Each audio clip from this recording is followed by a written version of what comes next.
Hi అండి, welcome back to my channel. ఈరోజు నేను బతుకమ్మను చేస్తున్నానండి. ఇది మా అమ్మ వాళ్ళ దగ్గర చేస్తున్నానండి. ముందుగా 6 పోగులు ఒక ప్లేట్ తీసుకొని దానికి 6 పోగులు దారం వేసుకోవాలండి. దానికి పసుపు రుద్దుకొని అలా వేసుకున్నానండి. వేసుకున్న తర్వాత ప్లేట్లో పసుపు కుంకుమ వేసి స్టార్ట్ చేస్తున్నానండి.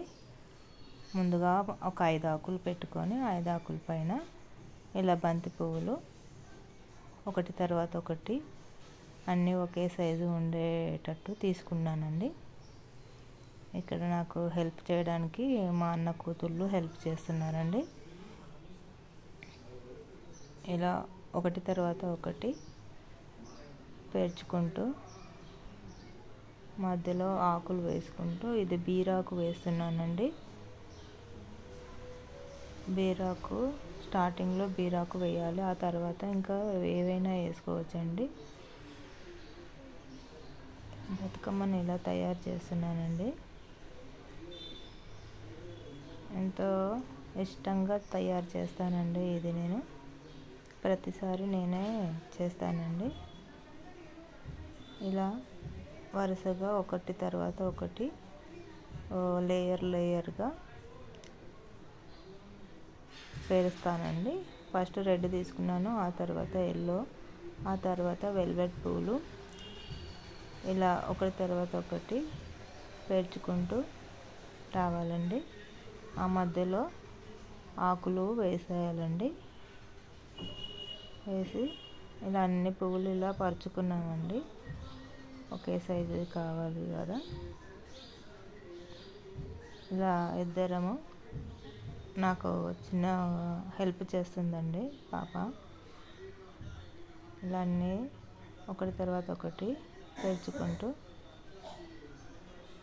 బతుకమ్మను ఇలా రెడీ చేసామండి. ఇలా ఒక 10 లైన్స్ అలా పెట్టామండి. తంగేడు, గునుగు అన్ని పువ్వులు పెట్టాము.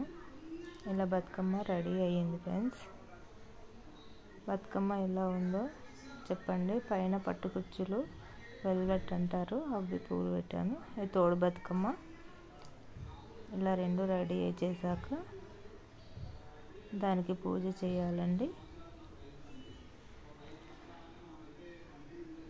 ఇలా పెట్టుకొని రెడీ చేసాము.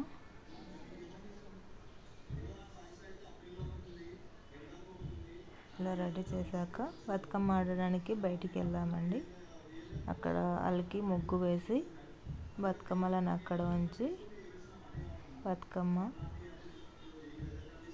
ఆడాలండి. ఇలా అందరము ఫోటోలు దిగి ఇలా సెలబ్రేషన్ చేసుకున్నాము ఫ్రెండ్స్. ఆ తర్వాత బయట వాకిట్లో పెట్టి అందరము మా గల్లీ వాళ్ళందరూ